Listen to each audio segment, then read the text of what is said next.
আসসালামু আলাইকুম, সবাইকে স্বাগতম। কেমন আছেন না সবাই? আমার প্রিয় বন্ধুরা, আশা করছি সবাই ভালো আছেন। আলহামদুলিল্লাহ, আমরাও বেশ ভালো আছি। চলে আসলাম নতুন একটা ভিডিও নিয়ে। তো আজকে শুক্রবার, রান্না বাড়া শুরু করে দিছি। এখন বাজে, আজকে একটু তাড়াতাড়ি গ্যাস আসছে, 2টা আড়াইটার মতো বাজে। তো এই যে ডাল রান্না করব, অনেক দিন পরে আজকে ডাল রান্না করতে আসলাম। তো ডালটা বের করে যে ধুয়ে নিচ্ছি। আজকে হাতে মাখা ডাল রান্না করব। আর রান্না করব হচ্ছে কুরবানির গরুর মাংস। তো অনেক দিন পর ধরে রেখে দিছি, খাওয়া হয় না। তো আজকে বাজার টাজার কিচ্ছু নাই, তো ভাবলাম যে ফ্রিজে যখন মাংস আছে, কুরবানির মাংস, ওটাই রান্না করি। তো এখানে ডালটা ধুয়ে নিলাম, হাতে মেখে রান্না করব। এই যে সব কিছু কেটে রেডি করে নিছি, পেঁয়াজ, কাঁচামরিচ, রসুন আজকে কাটি নাই, রসুন থেতো করে নিছি। ছোট ছোট রসুন, তো দেশি রসুন, ওই যে খোলা রসুনগুলা, ছিলা রসুনগুলা, ওগুলা হাত দিয়ে কাটতে গেলে অনেক সময় লাগে, তার জন্য থেতো করে নিছি। তো তাড়াতাড়ি হয়ে সময় কম লাগবে। আর হচ্ছে যে এখানে আমি হাতে মেখে নিচ্ছি, পেঁয়াজ দিয়ে দিছি, পেঁয়াজ কুচি দিয়ে দিছি, কাঁচামরিচ দিছি, রসুন কুচি দিছি, লবণ দিলাম, আর যে হলুদ দিলাম, হাফ চামচ হলুদ, তেল দিলাম পরিমাণ মতো, এখন স্বাদ মতো লবণ দিব, দিয়ে হাত দিয়ে মেখে এই ডালটা রান্না করব। অনেক দিন পরে, সবসময় তো পাতলা ডাল খাই, তো আজকে ভাবলাম যে হাত দিয়ে মেখে রান্না করি, আর সময়ও কম, হাত দিয়ে মেখে বসাই দিলে তাড়াতাড়ি হয়ে যাবে ডালটা। তার মধ্যে চুলার উপরে রেখে তারপরে হাত দিয়ে মেখে নিচ্ছি। ওদিকে লড়ালড়ি করে হাঁড়িটা, ওদিকে মাখতে গেলে এরকম নাড়াচাড়া করে। তো যাই হোক, এই যে এখানে আমি হাত দিয়ে মেখে নিলাম। দেখুন বন্ধুরা, এভাবে হাত দিয়ে মেখে ডাল রান্না করলে অনেক মজার হয়, অনেক, কি বলবো। হাত দিয়ে মেখে এইভাবে ডাল রান্না করে খেয়ে দেখবেন। সামান্য মশলা, বেশি মশলা লাগে না, অল্প মশলাই কিন্তু হয়ে যায়, অল্প উপকরণেই। এই যে যেমন ধরুন, পেঁয়াজ দিছি, কাঁচামরিচ দিছি, রসুন কুচি দিছি, রসুন কুচি অবশ্যই দিবেন, রসুন কুচি দিলে টেস্টটা ভালো আসে। তো এই যে রসুন কুচি দিছি, সামান্য একটু হলুদের গুঁড়া, লবণ, তেল, আর হচ্ছে টমেটো থাকলে টমেটো দিবেন। আমি টমেটো দিব না, জলপাই দিব, জলপাই দিয়ে রান্না করব। এখন তো শীতকাল চলে আসতেছে, জলপাই বাজারে উঠে গেছে অনেক আগেই। এখন তো জলপাইয়ের ডাল খেতে অনেক মজা লাগবে।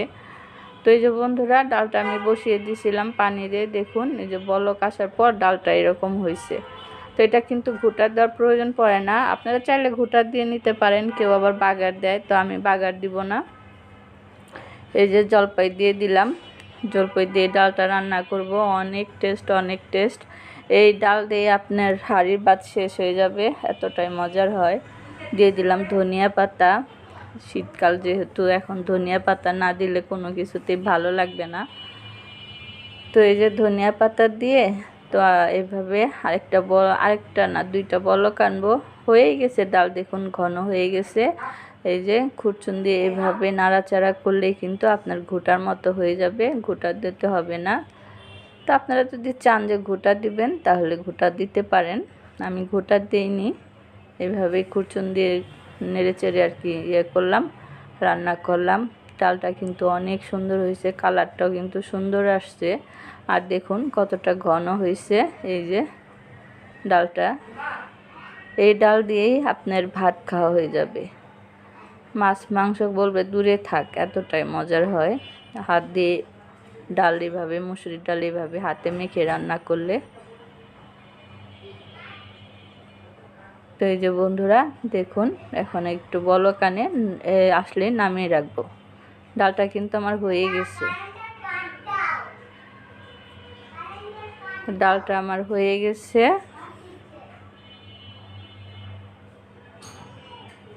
এই তো বলক আসছে, জলপাই দিয়ে দিছি। আর এই যে রান্না করব কুরবানির গরুর মাংস, অনেক একটু আগে আর কি বের করে ভিজিয়ে রাখছিলাম। তো সবটা ভিজে নাই, যতটুকু ভিজছে আমি ততটুকুই নিয়ে নিছি, আর অর্ধেকটা রেখে দিছি, এতটুকু আবার রেখে দিছি, আরেকদিন খাওয়া যাবে। তো ওই যে এই শেষ, আর একটু আছে, এর সমান আর একটু আছে, ওটা খাইলেই শেষ হয়ে যাবে কুরবানির মাংস খাওয়া।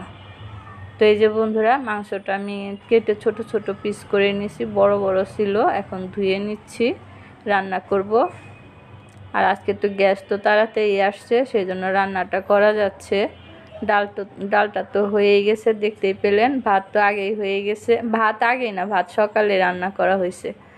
আজকে ভাত 9টার দিকে ভাত রান্না করা হয়েছে, তখন গ্যাস ছিল, তখন ভাতটা রান্না করে ফেলছিলাম। আর এই যে এখন ডাল আর তরকারিটা রান্না করে নিচ্ছি। কুরবানির গরুর মাংস রান্না করব আজকে অনেক দিন পর। আর এই যে মাখা ডালটাও রান্না করলাম আজকে অনেক দিন পর। দুইটা রান্নাই আজকে মজা, জমিয়ে খাওয়া যাবে তৃপ্তি করে। তো মাংসটা ধুয়ে নিচ্ছি বন্ধুরা ভালোভাবে, 3টা ধোয়া দিতে হবে। তো এই যে ধুয়ে নিয়ে চলে আসছি, চুলার উপরে রাখছি। এখন সব মশলা দিয়ে দিব। এটাও আমি হাতে মেখে রান্না করব। আজকে দুইটাই হাতে মেখে রান্না করব। এই যে পেঁয়াজ কুচি দিয়ে দিলাম, 2টা তেজপাতা। এখন দিব আদা রসুন বাটা, হলুদের গুঁড়া, মরিচের গুঁড়া, ধনিয়ার গুঁড়া। আমি কিন্তু তাড়াহুড়া করে কাজ করি বন্ধুরা, কারণ বুঝতে পারেন আমি একা একা কাজ করি, তো তাই আমার একটু তাড়াহুড়া, হাত তাড়াতাড়ি লাড়াতে হয়, আস্তে ধীরে করতে পারি না, ঝটপট করতে হয়। তো যেখানে আমি আদা রসুন বাটা দিয়ে দিলাম, পেঁয়াজ কুচি দিয়ে দিছি, তেজপাতা দিয়ে দিছি, তারপরে হচ্ছে এখন হলুদের গুঁড়া, মরিচের গুঁড়া, ধনিয়ার গুঁড়া সব দিব। তো সাথেই থাকুন বন্ধুরা, দেখতে থাকুন, আমার পুরো ভিডিওটা শেষ পর্যন্ত দেখবেন। আমি আজকে কি রান্না করলাম সেটাই আপনাদের সাথে শেয়ার করছি, আশা করছি ভালো লাগবে। আর ভালো লাগলে মনে করে একটা করে লাইক দিবেন, কমেন্ট করবেন, শেয়ার করে দিবেন। এই তো আমি এখন হলুদের গুঁড়া, মরিচের গুঁড়া দিচ্ছি। হলুদের গুঁড়া দিলাম 1 চামচ, আর হচ্ছে ধনিয়ার গুঁড়া 1 চামচের কম, আর মরিচের গুঁড়া 1 চামচের একটু বেশি। এই হচ্ছে মশলার পরিমাণ, মাংসের পরিমাণও কম, মশলার পরিমাণও কম। তো সব কিছু দিয়ে যে স্বাদ মতো লবণ দিলাম, লবণটাও 1 চামচই দিলাম। বেশি লবণ হলে আবার সোহাগের আব্বু চিল্লাচিল্লি করবে, রাগারাগি করবে, খেতে পারবে না। তেল দিলাম পরিমাণ মতো, বেশি তেল দিলাম না, যেহেতু মাংসে অনেক চর্বি আছে, সেই জন্য তেলটা কম দিলাম। তো এখন আমি ঢেকে দিলাম বন্ধুরা। আমি এটা হাত দিয়ে মাখবো না, হাত দিয়ে মাখতে আমার হাতে ভালো লাগে না, তাই আমি হাত দিয়ে মাখলাম না, ঢেকে দিয়ে চুলাটা ধরিয়ে দিছি। তারপরে এই যে দেখুন কিছুক্ষণ পর বলক এসে গেছে, এখন আমি নাড়া দিয়ে দিচ্ছি ঢাকনাটা উঠিয়ে। তো এইভাবে আমি গরুর মাংস রান্না করি। এইভাবে গরুর মাংস রান্না করলে কিন্তু অনেক টেস্ট হয়। আমি যখন থেকে আর কি এরকম করে রান্না করা শিখছি, আগে কষিয়ে রান্না করতাম, পরে যে এটা শেখার পরে এইভাবেই রান্না করি।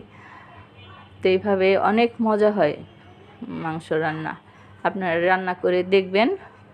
তো এই যে গরম মশলা দিছিলাম না, দেই নাই, এখন গরম মশলাটা দিয়ে দিলাম। এলাচ, দারচিনি, লং, গোলমরিচ সব অল্প অল্প করেই দিলাম, বেশি দিলে আবার খাওয়া যাবে না। তো এই যে নাড়তে পারতেছিলাম না, তাই ক্যামেরাটা অফ করে আবার নাড়াচাড়া করলাম, কষিয়ে নিলাম। তো বন্ধুরা, আমি এটা হাফ কষিয়ে রেখে আবার আমি বাহিরে গেছিলাম, চুলাটা অফ করে রেখে হসপিটালে গেছিলাম। এই যে আমার জালের কথা বলছিলাম, আমার যা যে হসপিটালে ভর্তি, তাকে দেখতে গেছিলাম। সন্ধ্যা 6টার দিকে গেছি, 7টা সাড়ে 7টার দিকে আবার চলে আসছি। এসে যে আবার তরকারিটা আমি চুলাটা ধরিয়ে দিছি, আবারও কিছুক্ষণ কষিয়ে তারপরে এই যে পানি দিয়ে দিলাম, ঝোলের পানিটা। তখন তো আর রান্না করতে পারি নাই, রেখে চলে গেছিলাম। তাকে দেখে এসে তারপরে যে আবার রান্না করতেছি। তো যাই হোক বন্ধুরা, ঝোলটা দিয়ে দিলাম। এখন চুলার আঁচটা বাড়িয়ে রান্না করে নিব। সাথেই থাকুন, দেখতে থাকুন। ডালকে দেখে আসলাম, যা আগের মতোই আছে, মানে একটু খাওয়া দাওয়া করতে পারে, এখন খায়, একটু ভালো দেখা যাচ্ছে গতকালকের চাইতে। আজকে একটু ভালো দেখা যাচ্ছে, কিন্তু ওই যে উঠতে পারে না, বসতে পারে না, কথা বলতে পারে না, এটা তো অনেক সময় লাগবে। সবাই দোয়া করবেন আমার যার জন্য। আর এই যে তরকারিটা হয়ে গেছে, এখন সোহাগের আব্বুকে খেতে দিয়ে দিব, রাত বাজে 10টা। তো এই তরকারিটা কেমন হয়েছে বন্ধুরা অবশ্যই কমেন্ট করে জানাবেন। আমার তরকারিটা দেখতে কিন্তু অনেক সুন্দর হয়েছে। আজকের মতো বিদায় নিব। সবাই ভালো থাকবেন, সুস্থ থাকবেন। আল্লাহ হাফেজ, গুড নাইট।